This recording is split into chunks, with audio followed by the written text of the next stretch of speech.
everyone, welcome back to the show that tells you the past achievements of our principal, Peter Obi. My name is Jessica and this is Obidati Family TV. And of course, with me is my beautiful co-host. I don't know why I always add the beautiful, but of course you're beautiful. Oh, how are you doing? Thank you. I'm well. My name is Sharon Enemchukwu. Welcome to the show.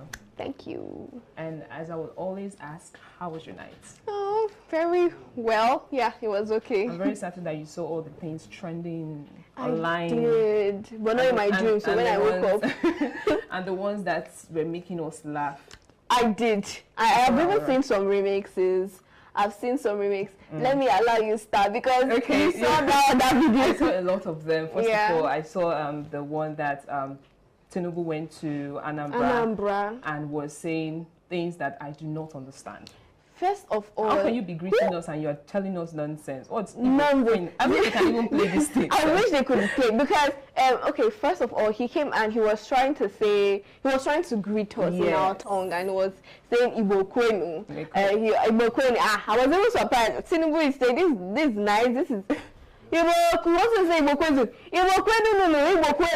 Igbo Kwenu. Sharon, you are saying it well. Like yours is even perfect. Yeah. But then we cannot play the clip. But it was so funny. It was really funny. That's not even my problem. The fact that he came on board and he was saying stores against Peter Obi. And not just about Peter Obi. Whenever this man Tinubu goes to various states, he just talks against anybody. Especially the governors or whoever it is or the opposing party or whatever. Why don't you have something that you have to do for us? It's just crazy because it shows that this man doesn't really have anything to offer. That's why he keeps blabbing, blah blah blah. It correlates like sometimes even the people he's insulting, are not even his problem. There are people that are trying to help him out. True, you mentioned this man, in Cross River. Yes. The man helped him out now, gave him a haul and everything. Yeah. And you're still insulting for what? I don't understand. I don't understand too. I think aside from the fact that he's not physically fit, I also think that that man is like mentally derailed. I don't know if I should use that word, but then I feel when he goes for his monthly checkup or weekly checkup abroad, or daily checkup. He should tell them to run a test on some part of his brain. Anyway, today's discussion will be about Peter Obi's past achievements when he was the governor of Anambra State, how he was able to empower youths in various ways, and we'll be dissecting a lot of them. Okay. Yes. There's so much. Oh, okay. There's this part that he did when he was the governor of Anambra State. He made it possible for indigents of Anambra State to have access to scholarship to study medicine and engineering. And I wish I was, Yeah, we said so. Yeah. I wish I was there because now I will not be in this country today. Okay, but I want to leave Nigeria. Yes. Oh wow. Fine. Okay. Yeah. So that's one of the things that he did. We saw how he provided scholarship, and then these students that traveled, I don't know if they came back, but I'm hoping they did. I wouldn't be. No, because that's the whole point of from brain drain to brain gain. Do you understand that? So I hope you guys came back, or Anyway, I also want to point out another thing that he did: the fact that he was able to empower 5,000 youths. And he gave them about 400 million to empower them. Like, that's huge. And not just he empowered them to acquire some skills.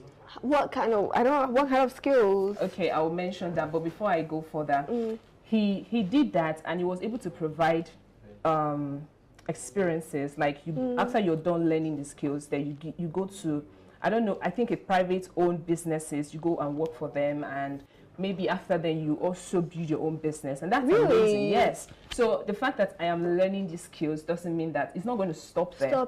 I have people already that are there that would employ me, and that's amazing. That's really Yes. That's why I keep saying that I wish I was present during that time. But at least I'm going to be here and see him become president. Yes, so it really doesn't matter. There's one more point. I know I'm a graduate of Nnamdi Azikiwe University, but it's sad that when he donated 100 million, I wasn't you know, 100 million or millions to graduate. Yeah, but when you no, not that 1 million to graduate, 100 million naira he donated to Nnamdi Azikiwe University, Unizik, as the governor of the state. So the government gave them, but it was Peter Obi that was the governor then. So that's still one of the things that he did. And I feel like if the governor of states that have all this kind of anyways, Unizik is a federal school. So if the state starts giving state funds, but Unizik also was a federal school when Peter Obi gave funds. So it's still okay. Governors can still give funds to federal institutions. Like, he doesn't really he uses federal government money, but then I think he also contributes like from his own personal,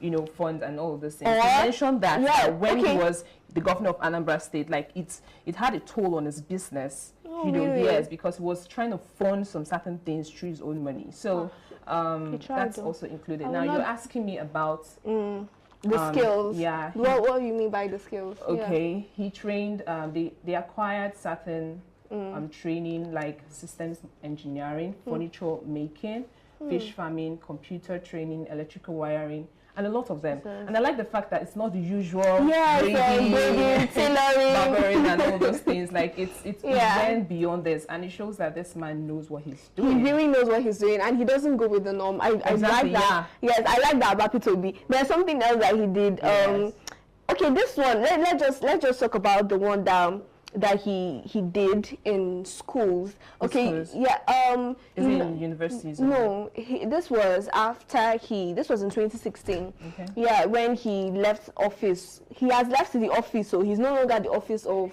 he was no longer in the office of the governor, but he contributed money. He invested in a school in Kogi State. Are you serious? Yes, it's not even so. I need people to understand that it's not about I'm only interested in schools in my state, or I'm only interested in helping my people. Whether you are from, that's why when people talk about this is a southeastern presidential candidate, he's just going to focus on the southeast. But you see, while he was even governor, after he left that seat, he was still doing things for other people. So yeah, I just wanted to point that out because I really admire that. There's something that Peter Obi said one time. I was listening to an interview, and he said with utmost assurance, he was like, if he becomes, or when he becomes the governor or the president of Nigeria, he's going to impact the youth in a way that it will be so obvious that these youth have been empowered, and the rate of poverty will be reduced drastically. And the way he was saying, I was like, what are the plans? Like, what does he have to offer? What is he planning? So that's he didn't release the plan, right? No, he didn't. But he was saying with so much assurance. And that's what we want to see. Not the people that will go to various states and start insulting their candidates. Shows that you guys don't have anything to offer. Did you also mention the part that he contributed 400 million? Yes. Okay, yeah. Power 5,000 youths. Oh, okay, that's okay. That'd be 5,000 youths. Just 5,000 youths that they shared 400 million for. Not shared. They used it to, acquire the skills. Are you for real? Yes, and everything that was necessary. That's really nice. That's huge.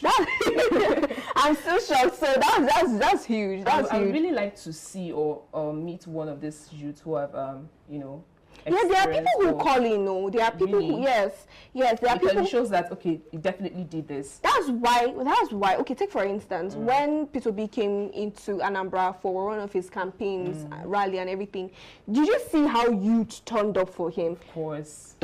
Some of those people in that crowd would definitely be people that benefited from him while he was governor. And we've seen people also come, because when we say these things online, you see people who agree that yes, Peter Obi did this and Peter Obi did that. So yeah, I feel like they're speaking up, but you cannot really get everybody because some of these people might not be in Nigeria at the moment. So yeah. Yeah. So he also promised to increase funding for education and grant loans to university students when he becomes the president. He will grant loans to us? Yes. I'm no longer a student. This is painful. Yeah, you can still further your education as a master's student or something. No, okay, yeah, I could do but that. Then he promised that, and when Peter Obi promises anything, he keeps to his word. It's not like he keeps to his word. Yes. Wait, how much did he say he's giving us? Calm down, you did not mention that.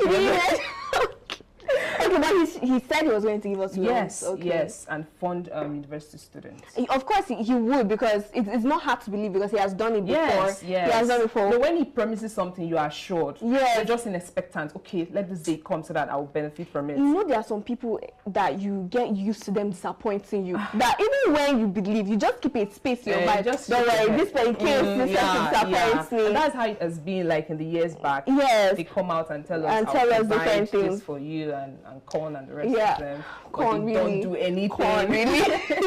So I wanted to add something to what he promised also, because when we're talking about what he's done in the past, we need to be telling what he's about to do in the future. Sure. So he said that when he becomes president, you know, this whole ASU something, we talked about it the first time we came on this show, about the ASU strike. We went on strike for 8 months, and if you're supposed to finish your uni in 4 years, you finish it in 6. You know, it just takes extra long. And it says that universities will not have to shut down, that you will sit down with ASU and discuss. And I like this about Mr. Peter Obi, because not just about the education sector, even in security, you see him sitting down with the people you call, the people that are disturbing that particular community, and he's trying to understand, where are you coming from? Okay, what is the issue? What can we do? What can I do? Where do I come in? Yes, so he said the same thing. And then it's also fruitful conversation, so because ASU has sat down with the present government, and nothing has, it has not been fruitful. Continuous meeting, and then there was closed door meeting. Every time you're having closed door meeting. So I'm just really happy that people can see what Mr. Peter Obi has done before. So it already shows that what he says that he will do, he will definitely do that. I also want to point out that Peter Obi is very critical when it comes to human development. You know, our past government, or the current one, would always promise, I'll build infrastructure, I'll build road, I'll build skyscraper. Exactly. And the road that they're even building doesn't even last, and they don't use good materials. But then they promise, and it doesn't stop there. If you do not empower the human beings, how are they going to maintain all of this things? So it goes all out to empower humans more. You know, and I wanted to say something, like we're discussing about the fact that he does you know, when he said something, when he was talking about fiscal infrastructure, he said, how can you develop fiscal infrastructure when you have not developed human infrastructure? So if we were to give an example, if we were to give an example of a skyscraper, you construct, you build a skyscraper, right? And it's this beautiful, it's huge, everybody can see that. But then who is going to maintain it? Is it machine? And when you go to Victoria Islands, like Victoria Islands, you get to see a lot of skyscrapers. Even in Abuja, inside, but nobody is occupying them, because at the end of the day, it's not about building the stuff. It's who is going to manage it. Okay, let's say, for example, you go to school, public places, and they have public toilets. They can't even maintain public toilets. Human beings that are there can't even maintain one public toilet. And how do you not expect them to maintain a skyscraper? How? Roads, all these things. Exactly. So I really respect what Mr. Peter Obi is all about in this aspect of building people. Yes. Someone said something. Even Obi Kubana said it when he mentioned that you know, that time he went viral for his mother's burial. Yes. And he was not relating the story of how he had to build these people, and he had to help people. So the exact same thing that Peter Obi did, that's what I see that he also did. Maybe people that bear Obi have that sense. I don't know. My mind went to that place. Maybe people that bear Obi, maybe I'll marry someone that this one name is Obi. I don't know. Nice one. I'm just saying, I didn't say that. Yesterday we were saying that Peter Obi is a husband material. 1 million yards. 1 million yards. So yes, we were talking about the importance of building human infrastructure, and this shouldn't just be what the government should be doing alone. I feel like as individuals, we should try to build our circles. We should try to build our friends. If you have a skill, or if you know of a skill that will help your friend, you should be able to enlighten that person. You should be able to inform the person about it. So basically that's just, I really love that about him. And you know, when he talked about critical infrastructure, you know, sometimes we mentioned before that what these governors do or what these presidents, we've seen them do is that they build infrastructure that people can applaud them for. Exactly. And that's for just, the sake of doing just for the sake of doing it. But True. let's look at what Mr. Peter Obi did when it comes to infrastructure. He actually concentrated on critical infrastructure. Yes. Critical infrastructures are like infrastructures that directly affect human beings. True. You understand? When we talk of schools, we talk of hospitals and health, everything that has to do with human beings, everything that is linked with them. And that's why right now you see that what he's trying to do is to actually influence or to impact in people's lives. Raise the capacity of humans. And then raise, that is beautiful. Raise the capacity of humans. And I also feel human development is also when you invest in someone's education. When we mentioned the part about giving them scholarships abroad, that is so beautiful because you are investing. He said that there's something that Peter Obi said. Peter Obi recently, he said that if you want to develop a nation, that you should also you should improve the education sector. True. There's no development, there's no growth without education, and that's why I see he's so passionate about education. True. And we saw how he went to rural areas in Anambra State at that time, and he did a whole lot of things. You know, you also mentioned where he went to 170 something communities in Anambra State, asking them figure out what's causing the poverty issue. And I think he was I know he was the first governor to do this poverty mapping in Anambra. He was able to like go to various communities to understand why they are poor. And he figured out some certain things. And based on verification, those communities or some of those communities, like Anambra North, Anambra North, right? Yes, he changed them. Like it went from 0 to 100 real quick. Exactly. Honestly, so that shows a man that really wants to do something. Yes, for him to go around and do. Thank you for adding that. Yes, because I think it's the Bible that said something. The Bible said something about having common sense, and I was laughing when I saw that. So it's important that we know that you can be intelligent and smart, but if you don't have common sense, wisdom is very important. Common sense is wisdom. It's strict wisdom. So when you mentioned about infrastructure, that when you mentioned about going from the poverty mapping, trying to know which region was the poorest in Anambra at the time, and that time it was Anambra North that was suffering the most in terms of bad roads, because these people are farmers and they didn't have access to good roads. They would and you know, it's important to any business that you can have easy transportation to your consumers. Yeah, it increases the economy of the state. Period. It increases the economy of the state. So when he came in, he saw that those people do not have access to good roads, and they also lacked access to education and good health. Yes, good health care as well. God bless you. They lacked access to education and good health care, and he had to start. That's where they will tell you that if you go to a rural area in Anambra State, exactly. The kind of structures you will see there. I am telling you, I don't even want to go around that place, because the last time I went to, I don't know the village, forgotten there. I was just looking, I was asking the person driving, please, is this Oka?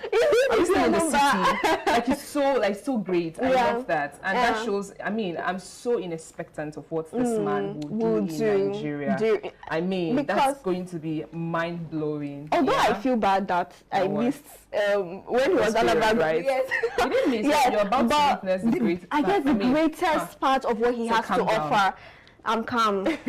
About that, let's talk about the poorest people who are more taxed in Anambra. Oh my God. You know, he tried to alleviate that issue. Did you say then, now? I mean, now too, then and now. Okay. Now, poor people are still being taxed. I mean, by the then present he government. tried to alleviate, like he was trying to tell them that you don't overtax poor people. Yes, okay. But now we are seeing that poor people are even more taxed. It's repeating the same thing that he was trying to avoid. It's repeating. Crazy. And then it's very heartbreaking. There was a time in Oka that keke drivers went on strike.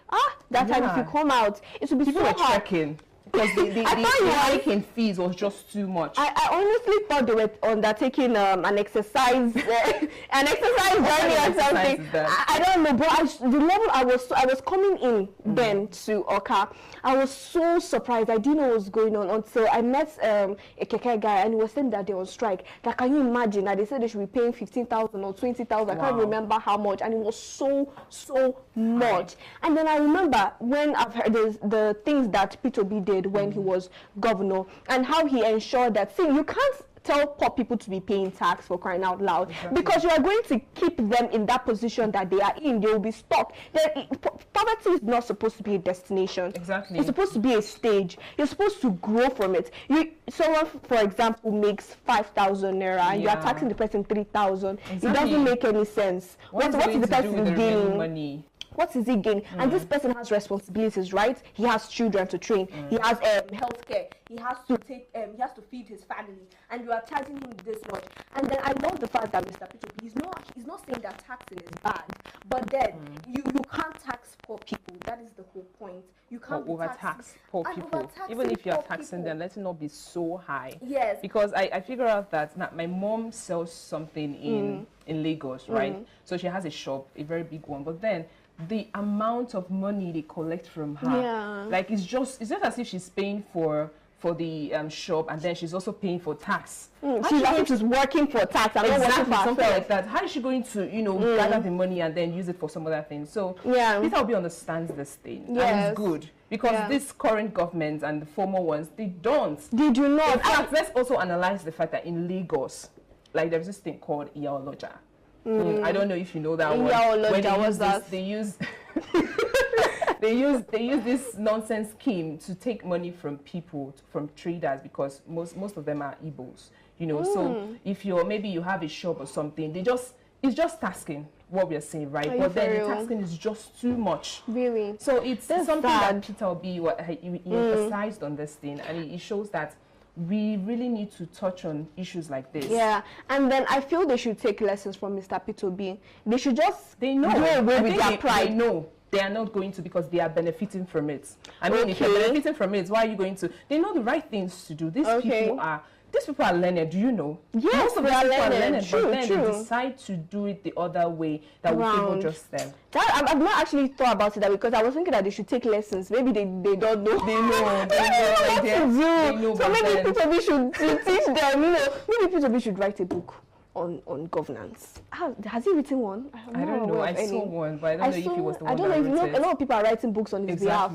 I would love Peter Obi to write a book on governance. Do you know how and make it cheap? I almost said expensive. Make it cheap, so that means that I can buy. I think we want to see practical examples. Yes, let's practical examples. President of Nigeria, and then maybe we ourselves write books about him. That would be nice. Yes. Okay, let's go on a very short break, and when we come back, we'll talk more on this issue.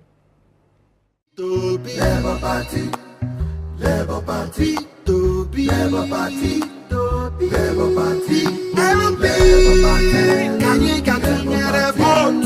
Labour Party, Labour Party, Labour Party, can you get a vote? Labour Party, Labour Party, Labour say, Mama, Papa, no one to be Labour Party, Mama, Papa, no one.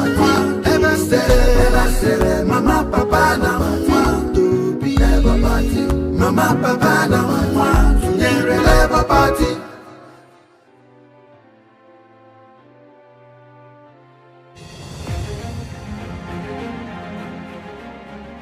Mr. Peter Obi's administration built from scratch Chukwuemeka Odumegwu University Teaching Hospital with 25 building structures. His government funded transformation of massive infrastructural development, accreditation of 12 health institutions and 2 hospitals, and also built 10 maternal and childcare centers across the state. He is the first governor to purchase medical equipment worth over 135 million naira and 50 ambulances for the health sector in Anambra State, which remain functional till today. He built and equipped Dr. John Wilo Heart Center in St. Joseph Hospital, Adazi-Nnukwu, where heart operations are performed. Anambra State is the first state in Nigeria to distribute more than 30,000 computers to secondary schools. Mr. Peter Obi distributed about 700 buses to secondary schools in Anambra State and built 200 primary school blocks.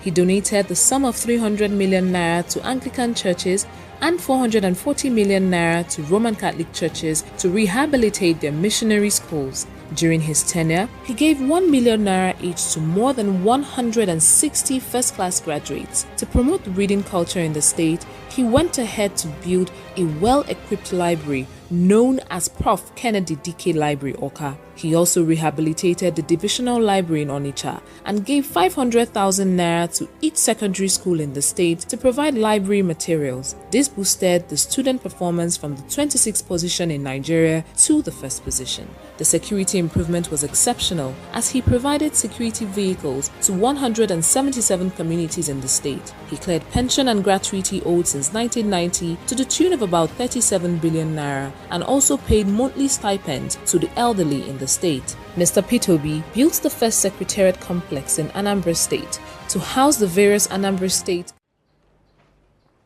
Welcome back to the show. This is the Obidati Family TV. My name is Jessica Chinwe and I have the beautiful Sharon with me. Thank you, Jessica. Yes. So we've been talking about Peter Obi past achievements in empowering the youth in Anambra State, and we said a lot of them. Yeah, we have. We even went further to talk about how he was able to, build infrastructure, human infrastructure, and building humans in general terms. So now let's look into the fact that Peter Obi is very critical when it comes to empowering poor people. Yes, I don't know if he has this disdain for poverty or poor people. No, it's because for you always talk about it. Not for people. For poverty. Yeah, exactly. He has this dislike for it. So one of his main agenda is to eradicate poverty in Nigeria, in Anambra, and anywhere. Do you know? Do you know that before in secondary school then? Is it, I think, MDG goals or whatever? They'll tell you 2020. I can't remember MDG goals or something. They'll say eradicate poverty. Yeah. I will read it down. I really didn't understand what that thing means. How do you want to do that? Exactly. Where do you want to start from? Do you know how many people are poor? How do you know how many people are poor? How do you want to do that? And it was until recently that I understood that it's actually possible, and that's what thanks to Mr. Peter Obi. It's not just about theory. People just base some of these things on theory. Peter Obi has actually practicalized these things. He has brought them to. And not just that, he has learned it. Can remember the schools that he went to. Yeah. All of those trainings are not for beans and rice. Come on. It's not about that. Exactly. I think he intentionally went to those schools in order for him to get knowledge like this, because a single man will not be able to do these things or know the stuff if he was not trained. Or if he has not acquired the right knowledge. Exactly. Yeah. So yeah, I totally like the fact that like you said, he has this disdain for poverty, and unlike people that would want to, okay, you are poor, let me bring you down, don't talk to me. He's trying to get them out of poverty. And I've noticed something about the Nigerian government. If you look at it, I've not seen any Nigerian government that has a plan to bring Nigerians out of poverty. Exactly. And I think it's a strategy, because they like it. Wickedness now is wicked because they like it when the majority are poor and then they are rich and they can, control them. It's witchcraft. Exactly. Because you can only control a poor man. I mean, if you give him one's call of meal, you can do anything. You make your shoes and worship you. And this is just a strategy. And then it's a very wicked strategy that is going to backfire real soon. Because if you notice what has been happening, and it's actually true, this must be intentional. Yes. I used to think that they do this out of ignorance, that they don't know what they're doing. No. But if it's actually intentional, then it's wickedness of the highest order. It's inhuman. Because you see that these people come into power and they don't have any plan for elevating poverty. Exactly. And they will tell you want to change, you want to make the sweep out everything. Yes, exactly. You want to sweep out everything. But at the end of the day, you don't see them doing any of these things. And it's only Peter Obi. Only him. I like the way you say Peter Obi. So it's clear. It's not Peter. It's Peter Obi. Okay. In all in any state in Nigeria that has been able to do this poverty mapping in Anambra State.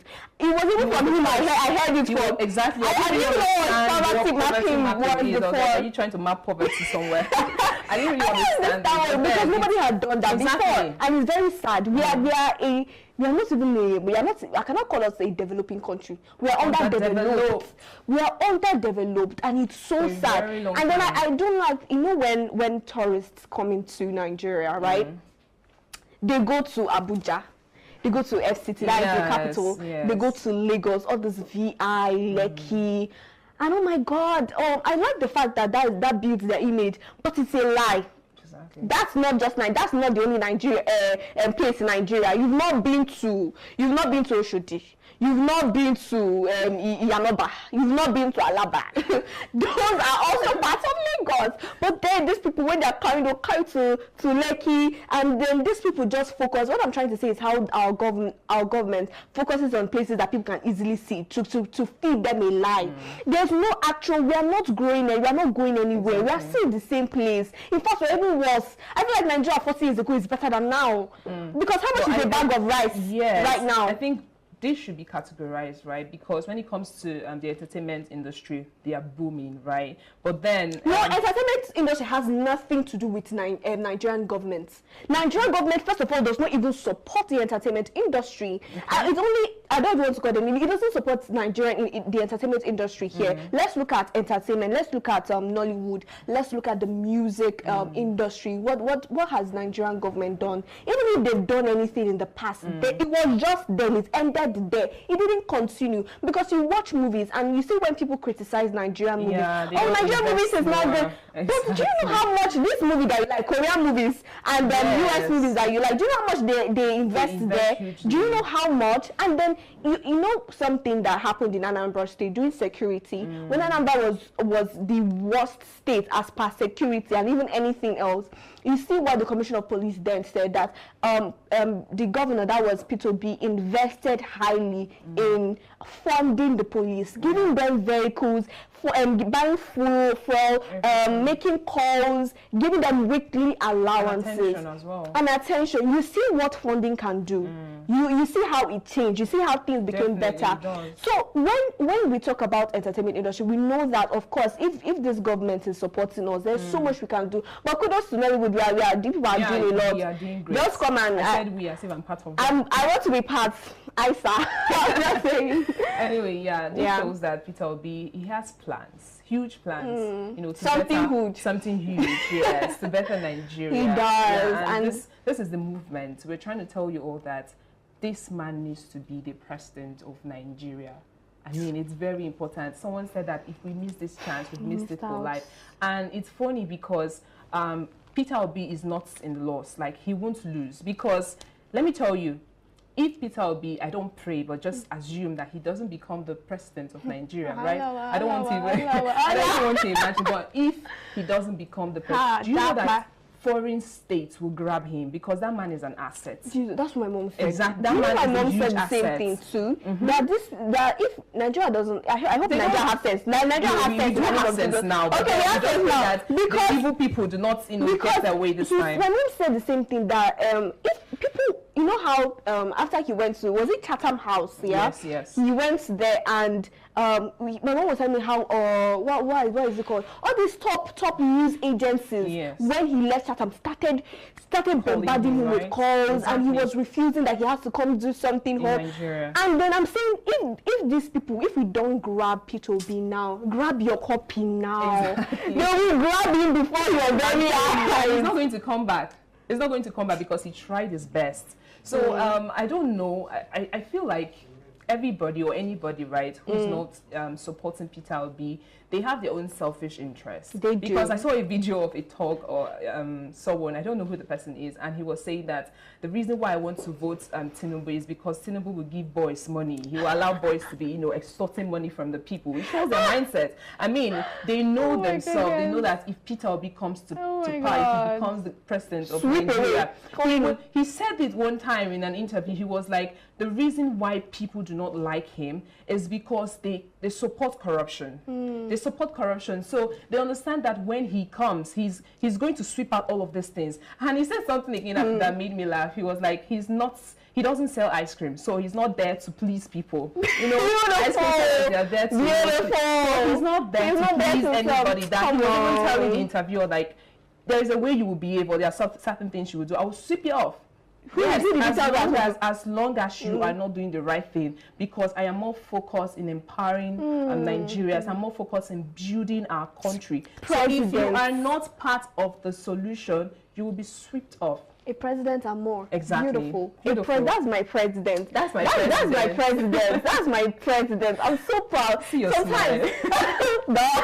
Sometimes I can't even believe that Peter Obi is running for presidency. I'm telling you. I'm like, imagine, I was asking somebody that what is the one thing that you want to see, that what's the one thing that you want to see happen in Nigeria? He said he wants to see Nigeria have a better image. And that really touched me because, and I could relate to it because immediately they announced Peter Obi as president. My dear. The way my shoulder will swell. Do you know, I'm just imagining the way I will dance. We need to plan a party. I'm telling you, we need to plan a party. we need to even practice the dance because when they say that Peter Obi is the president, oh my God! So it's going to be a huge victory. It's going to be, imagine. It's going to be a huge victory. Let's take a minute to just imagine the madness that will happen that day. You know, we had an interview with someone today, and we saw how he goes all out to, you know, tell people what this man has to offer. And it's not just about, he said it, that it's not just about Peter Obi as a person, but his capacity and what he's able to bring to the table. So it's just great to have this thing to, you know, experience. Anyway, I don't know if you have more things to say, but we have a lot and we will still continue, if not today, tomorrow. So this is what we call it a wrap on today's show. We hope that you've enjoyed all we said so far. And in case you want to follow us on our social media platform, you can, we are on Facebook, YouTube, Instagram, and Twitter at Obidati Family TV. And you can also follow us on our own social media platforms. I am at Sharon Edemchukwu. It should be showing on your screen. I don't know why it's not showing. It's on Instagram, Facebook, and Twitter. Okay. If you want to follow me, you can follow me, Jessica _ on Twitter and on Instagram. So we'll come your way tomorrow. Stay blessed and support Peter Obi all the way. Bye.